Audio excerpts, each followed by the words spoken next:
Meet my new friend Timon. Originally from northern Germany, Timon discovered a unique opportunity to work as a CrossFit instructor in the Philippines. Embracing the adventure, he left his old life behind and moved to the island of Siargao, where he spent over a year immersed in a completely new way of life. To keep up with Timon's latest travels and projects, don't forget to check out his content. Link below. Timon and I had a great conversation about his life in Siargao, the unexpected work-life balance he found there, what it's like to be vegetarian in the Philippines, the cultural differences between Germany and the Philippines, and so much more. I hope you guys enjoy the video. And so I've seen that you spent a lot of time in the Philippines, so I wanted to talk to you about that. But you're not in the Philippines anymore, right? Right now, no. You're in Thailand, is it? Yeah, I just felt I need a break. I went to Vietnam for a month, and then now we're gonna stay for 2 months here in Thailand. I'm here with a friend from the Philippines, actually. And then I also want to visit family and everyone in Germany. We're another friend from the Philippines. It all comes back to the Philippines. Yeah, and then I will come back. I already planned to go back in September. Will be a CrossFit competition. So if everything works out, we might meet there together with some friends in Manila. Gonna go for this competition, and yeah, then I might even stay a bit longer in Siargao again. What kind of competition is it? It's in CrossFit. CrossFit. Ah, okay. Yeah, and so because this was also my main reason to move to the Philippines when I got the offer to work there as a CrossFit coach in the gym. So they provided me also a house and stuff. So this was kind of an easy access for me to say, okay, let's try this. I have my basic need there with some work in the house, and I will just try how life feels there. And I said minimum 4 months, and I ended up with 1 year and 3 months. Wow, nice. Okay, so you're from Germany. What part of Germany are you from? The north. The city is called Kiel. People mostly don't know this. I always tell them, do you know Hamburg? Yes. Okay, perfect. It's 1 hour away from Hamburg. So, okay, so you're from Germany and you were doing CrossFit already there, I would imagine, before you started doing that in the Philippines, right? Not so much. I was more into weightlifting. So like this Olympic style weightlifting. But I was already in CrossFit gyms, coaching there because the weightlifting is a big part of CrossFit. I was also coaching CrossFit classes, but I really got fully into CrossFit in the Philippines because they just approached me to sign up for a competition with the other head coach who also came there kind of in the same time like me. So which was nice, like the new two guys. And then we became really good friends and we trained together for this competition and stuff. For us English speakers, learning Tagalog can be a real challenge. Trust me, I've been there. That is exactly why I decided to create my beginner's Tagalog course. With over 10 years of experience speaking Tagalog, I made sure that each and every video lesson is jam-packed with only the most useful information. When it comes to this course, the only thing I regret is not having it when I first started learning Tagalog. Ready to learn? Click the first link in the video description below to get started. Now, back to the video. So that was the first time that you'd ever gone to the Philippines when you stayed there for a year and 3 months. Yes. Yeah.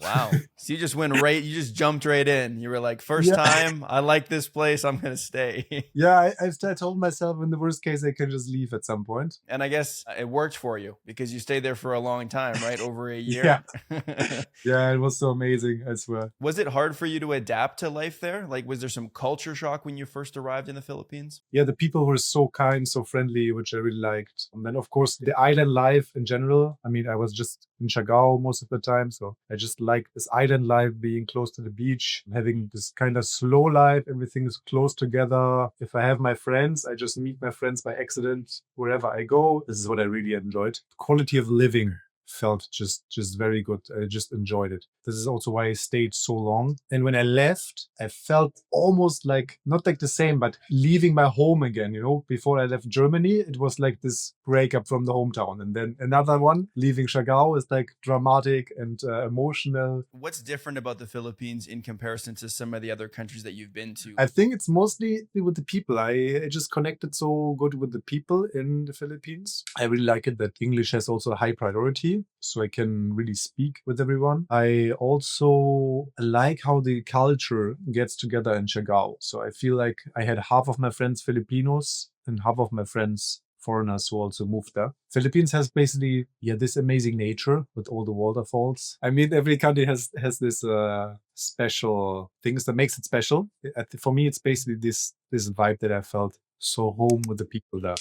Yeah, I've heard that Siargao is really nice. I've never been there, but I've talked to a few people. I've talked to, I think her name is Island Barbie or Barbie Island. Oh, No. really? Do you know her? She was also a coach in the CrossFit gym. She was still coaching when I arrived there. And after a few months, she quit because then she had her ice cream shop and everything. Yeah. Yeah, now that I think about it, when I talked to her a few months ago, and she told me that she also found a job opportunity in Siargao with CrossFit. So yeah, that makes sense. The crossover there. But yeah, she told me that like it's a little bit more international in Siargao. There's like a lot of foreigners that come there to live and to work and stuff like that. And sometimes there can be tensions between that, where like the island has a particular culture from the local people, but then that also gets influence from other people that come in that may or may not understand that culture. And so she was talking about this fine line between embracing tourism because it helps the local economy, but then not diluting the local culture and trying to maintain that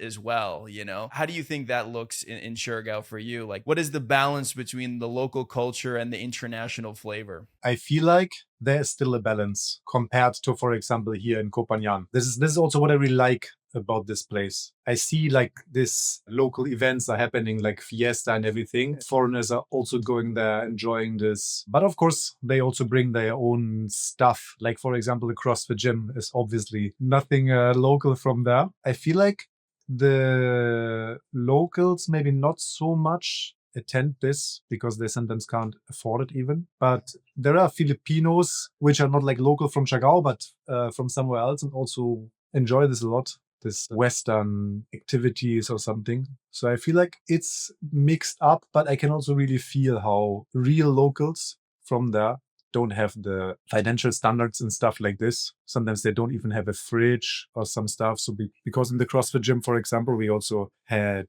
staff working there, and I also talked to them a lot. And then they also sometimes shared me like their reality of life. The contrast is super big by hearing this. If I talk to her and then she's telling me, for example, that she struggles a lot financially because then the child got sick and she has to go to the hospital with them and don't have an insurance for this. So she needs to she gets the cash from the cafe paid, and then it needs to, this has to last for everything, the rent, the food.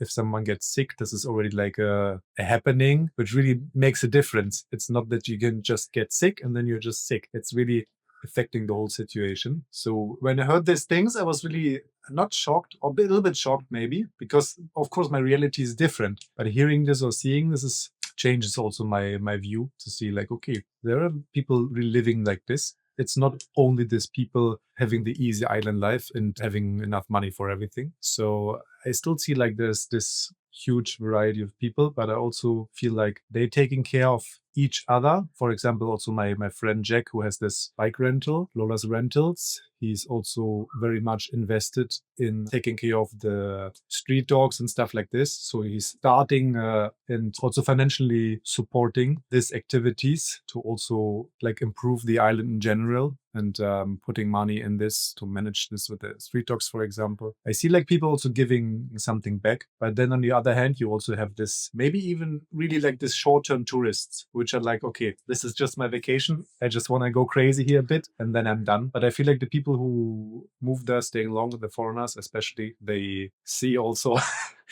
that this will not last for longer, or this will not last forever if we just don't give a especially when this becomes home. I think everybody gets to this point where they realize, okay, this is my home. Of course, I will take care of this. I see there are problems which needs to be fixed. So I think this is also a good influence from foreigners if they start campaigns like this. Sometimes I see it from both sides, where there are people that, might move to the Philippines because it's a cheaper cost of living. Their money goes farther because they're earning euros or dollars or something like that. And it can kind of teeter on the edge of exploitation, where they don't really care about the culture. They just want a cheap place to live that has good weather. and they don't know anything about the culture. They don't really care about what happens there or not. And I think that is sad, and I don't like that. I don't like what that represents as well. But then there are also people that come in with, their dollars or their euros, and then they do good with that. Like you're saying, they have foundations, or they support local charities or local businesses as well. Maybe even start their own businesses and then hire local people. I really like it when I see people doing that as well, right? Investing and giving back to a culture that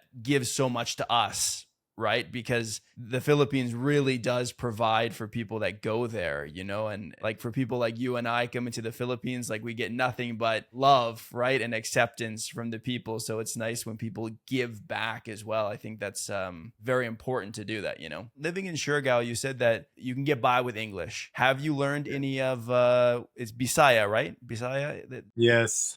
I learned a little bit for fun, but very little only. So I started learning a little bit words from people saying something to me, and then even watched a YouTube video, and just for fun, just used it whenever I felt like there's a chance. And the little that you learned, was that Bisaya or was it Tagalog? Bisaya mostly. Bisaya. Because this is also what I heard a lot in this area, yeah, or even Siargao non. Like that's their specific variety of Bisaya that they speak in Siargao, right? The Siargao nun. Yeah, the real local language.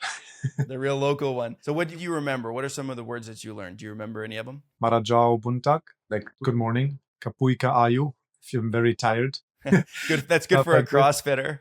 Yeah. But then after CrossFit, there's even something else. Patay. You say kapuy, you are very tired, I think so, to like sleep. And patay is maybe exhausted. Patay in Tagalog means dead. Patay na ako. I'm dead. Yeah. Because I hear this after the workout. Then they say like patay.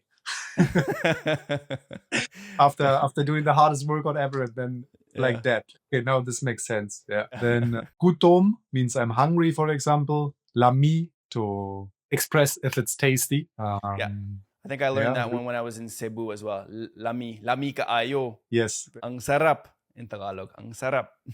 So yeah, a handful or maybe 10 things I've learned that I never got so invested in learning this a lot because there was so much going on. Do you have like a favorite spot that you visited? Like it sounds like you've been to a lot of places, especially in the south, right? Cebu, Bohol, Siargao, like all over there. Do you have a favorite out of all those spots? I really loved it in Cebu and Malapascua, the island. It's super chill. It's mostly about diving there. We just went for a dive and we were there with the treasure sharks. So really, really amazing. So it was so close. We were in the water for a few minutes in our spot, and the sharks were just going around. Super amazing. And the island has this really comfy vibe. And there was also a nice gym to train, which is always important for me. But in general, the landscape and everything, there are so many nice places. Even Siquijor was nice. But then in Siquijor, we were really like packed with the activities we're going to do. So 2 or 3 things in a day. What would you say the biggest differences are between your day-to-day life in Germany versus your day-to-day life living in the Philippines? It's way more chill in the Philippines, the life I had. I felt this pressured, hectic lifestyle in Germany, which mostly there, I think for most people, it's like this. The working culture is different. It's really this strict schedule for most people where they have 9 to 5 jobs or something. And then you rush to get maybe some training time. And then you rush to get some groceries done. And then the day is done. And then you just sleep. And the next day you repeat this again. And the life felt kind of robotic or repetitive with this structure. I mean, for me, it was already different as I was working as a freelancer. But I still felt this energy that this is the regular way. And there in the Philippines, I just feel the difference of having more freedom, having more flexibility. I can take time for things. I don't need to rush the tasks. Yeah, like they maybe have different priorities in the Philippines in terms of, spending more time with like family or something like that, as opposed to the kind of rat race that we sometimes have in more Western countries where it's just like work, and then maybe take like a 2-week vacation and then go back to work, I mean, like it is a little bit easier for people like you and I because we come in we might be earning money from back home, right? Canadian dollars or euros or whatever. It's easier for us because our money is going farther. And so we have more time to enjoy life. And that's something that's just prioritized in Filipino culture. How much of it is financial and how much of it is cultural? Maybe part of it is also that I find more my purpose, my way of working. I was thinking about this because I wouldn't say I was working super little. As I told you, I had a lot of projects going on, but I just enjoyed it. The work felt sometimes not like this kind of working where you have this mindset of a classic employee job, maybe. I just hear this a lot where people have this job and it's always like, I have to go to work now. Let's just get this 8 hours done and then I have my time. And in the perspective I had there, how it changed for me was like, I'm going to go to CrossFit. I work there, but I also just like to hang out there because I meet nice people. For example, this is also like a platform where I can halfway already promote myself as a breathwork coach. So I kind of did already work in this way that I announced breathwork sessions for the upcoming days or made connections. So this is not this what people typically have in mind when they talk about work, that I have a casual conversation with someone and then I will also mention, or I will come to this topic naturally, that I also do the other events. And on this way I generate also people, customers who are going to join other events of myself. So which is basically marketing work. So this is just like how things came align, and it didn't felt like this kind of, now it's work time. I have to sacrifice my time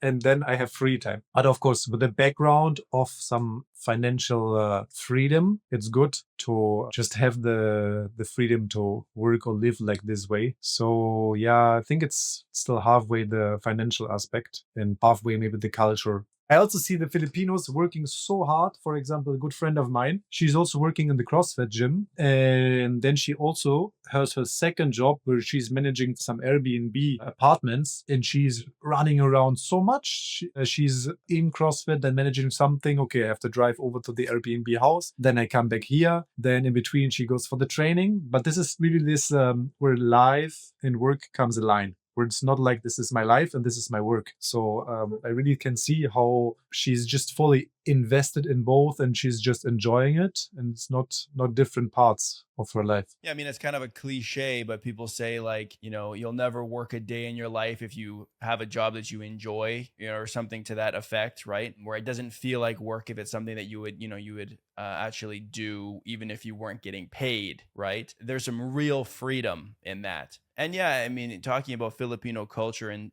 like specifically, I hear that from people all the time, that there's a different definition of community in the Philippines. So people want to spend time with each other and they really prioritize that, even if they're busy, right? And I don't know exactly, it's I come from the Canadian culture where it works a little bit differently. And so I don't know exactly how that works logistically, where Filipinos are working really, really hard, but then they also find time to spend time with each other. And maybe that's just kind of like you're saying, how your personal life and your work life can kind of become one. Maybe your community and your work life can also join together, where like it just is who you are.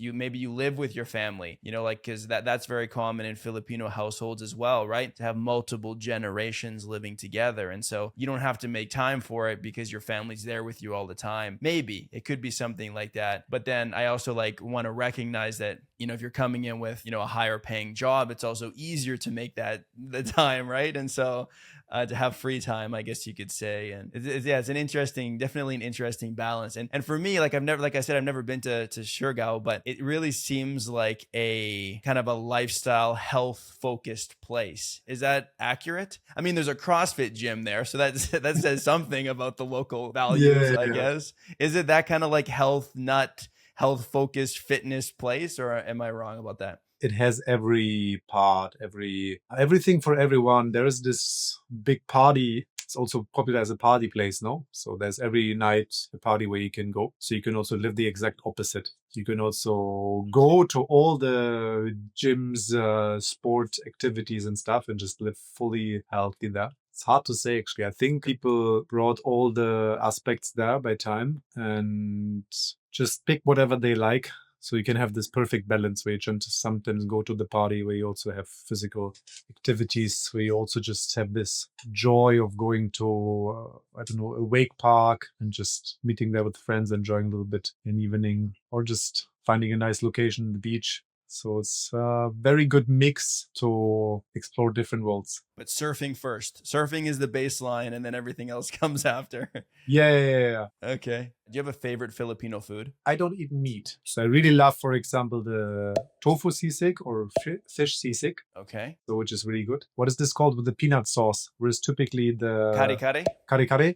Yeah, the kare kare in the vegan version. I really love this. These are my two favorite dishes, which I'm looking forward to come back and eat this again. I love sisig as well. I haven't had a fish version of that, just like the more traditional pork one, but that's my favorite Filipino food, I think. That with rice is a really, really good combination. So like what kind of fish do they use to substitute? Maybe it's tuna. I don't know. But it's not like a super strong fish taste. It's more like a tuna tasting. Yeah, I would say it's, but also with this sauce and everything, it's so flavorful. I can't really tell like it's a strong fish taste or not. I wouldn't say the fish is very strong. It's definitely like a white meat fish. Is it hard to be vegetarian in the Philippines? As you heard, I also traveled to like province places with this classic caranderias and everything, which is sometimes a bit complicated because it seems like for me in some dishes, they just throw meat and everything where I'm like, this doesn't make sense in this dish.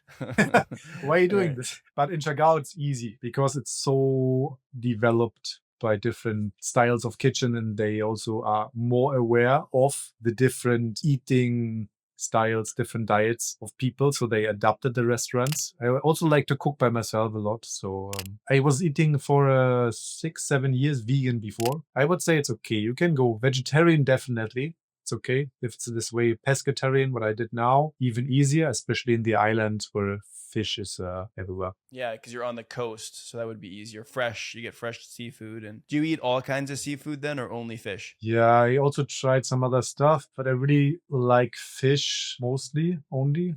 But my friend always made this tempura with the shrimp, you know. But when I went to restaurants or something, I just ordered the fish dish, I think. So mostly if they don't have a vegan or vegetarian dish. I guess you would also have access to a lot more like fresh fruits in the Philippines than you would in Germany, for example. Yeah, that's a good question. It's different, definitely. Some fruits I only can get here in Thailand or in the Philippines. Yeah. And I can really see like this is available every time in the year. And the mango is always sweeter, for example, or the watermelon is always sweeter and more tasty. So there's this difference. It's never better than when it's like right from the source, right? Right from the country where it's produced. Yeah, I would agree with this, Jared, definitely. It tastes better. Every piece of watermelon or mango or the other ones I buy is like amazing.